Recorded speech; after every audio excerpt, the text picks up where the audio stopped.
Oh no, this episode of Kid Nation is called Deal With It, and I'm pretty sure they all die in an apocalyptic kidnatal catastrophe. That's not something they'd put on TV, is it? Is it? Welcome to Kid Nation, one of the most insane reality TV shows ever made, where unaccompanied minors are driven to the middle of the desert to build a society from scratch, cook for themselves, clean for themselves, run their own economy, and drink bleach for themselves off camera. Yep, that actually happened. This show was so nuts it leaves you wondering, is this the worst reality show ever made?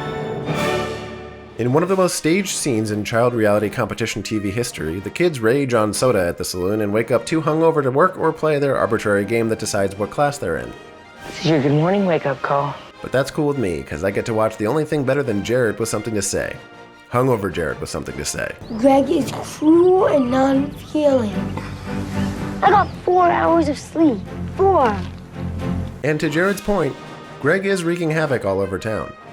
The town council reads the journal from the fictional previous settlers of Bonanza, who, I don't know, disappeared, I guess. Let's just say they ran out of food and all ate each other. Anyway, the journal says they should institute a curfew, and all eat each other. Okay, just the first part. But if they don't figure out how to fix this town, cannibalism is inevitable. The council confronts Greg about being an asshole, and he's a real asshole about it. I'm the village idiot, you're the village idiot, starting... You tell me right now, I feel like we're disrespectful. What else? What else do you call me behind my back? The violence makes me feel very uneasy. Same, Alex. Same. So they impose a curfew. Then Colton takes some friends hiking and shows them how to scare wild bulls and chase them away while the camera crew does nothing to stop the near-death experience of 3 small children. Colton, back up, man. Colton, back up. Colton, back up. Stop, man. Just a quick thought. This is the worst reality show ever made. The yellow team has a flower fight instead of cooking breakfast, and eventually makes one pan full of home fries for the whole town. This is breakfast right here. This sucks. Time to play a game to see whose responsibility it will be to make sure these kids get food and sanitary toilets. They round up a bunch of terrified sheep with human names printed on them and decide that responsibility will go to a different configuration of the kids themselves. As always, I'll take bets now on which episode will feature their first cholera breakout. God, I hope they never have to deal with a deadly pandemic that easily spreads in unsanitary environments. Any show that puts a bunch of innocent kids in a position like that would surely be the worst reality show ever made. Then again, that kind of thing never happens, right? Anyway, they earn a reward for the town and choose between option 1, a microwave. I've also thrown in a barrel of cocoa. If we had a microwave, it would take a lot easier to reheat something. Jared on point as always. And option 2, 40 hot pizzas! With every topping you can imagine. So the town council argues about what a microwave does. What will we cook in the microwave? What? Hash browns. You can't cook hash browns. Yes, you can. You can cook anything in the microwave after it's fried. And they choose the microwave, so everyone hates them immediately. Damn, man. First these kids imposed a curfew, then they no thanks to sky-high stack of hot pizza. Fake kid government sucks almost as much as real adult government. President Bush today, he has to be he's kind of bossy and kind of mean sometimes. Because if you want to run a country like we're running this town, you have to be bossy to get people's attention. Don't worry, Taylor. Bush gets real nice later. He paints pretty pictures and gives Michelle Obama candy. Everything's forgiven. Hey, let's reset and get back on track by watching Jared carry too much water. Okay, not good. Not good. Nice. Next, a huge windstorm comes, which something tells me the creators of the show didn't exactly plan for when they thought it was a great idea to throw 40 kids on a random former Wild West set in New Mexico.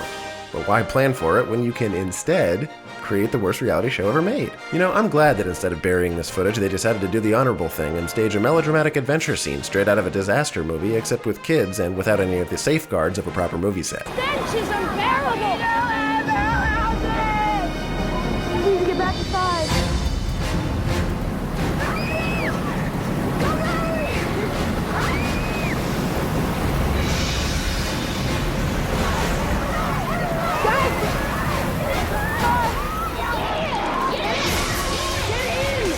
Don't worry, they all survive and put the outhouses back up. Can't handle the weather.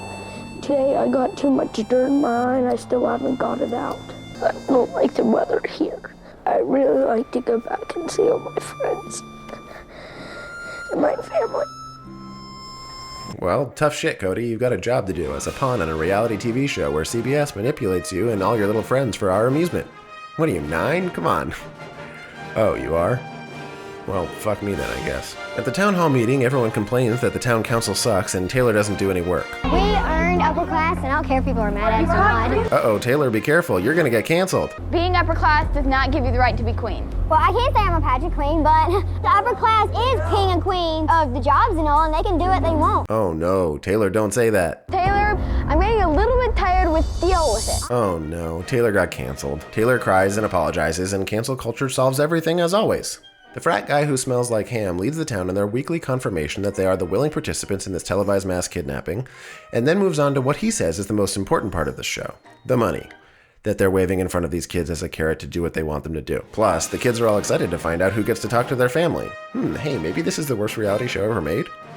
Anyway, Mallory wins it, which frankly was the right decision because Mallory is objectively awesome. I don't think that I'll ever forget this birthday because, I won the Golden Star. I'm going to get to call home and talk to my parents. And I'm in New Mexico. Damn, she should get another $20K just for that New Mexico tourism ad. She runs and calls her parents, who comment on how funny it is that the school bus drives right by their house every morning. Oh yeah, these kids are doing this instead of school. Cool, I guess. She returns to the saloon to cheers from the rest of the kid pioneers. They all celebrate the victory and also that they didn't end up dying in that tornado. Cheers. Don't worry, that was just episode 3. Every episode of this series drove me more insane than the last, and hopefully it'll ruin your life too. And that's what makes it the best worst reality show ever made. I love you and we're in this together.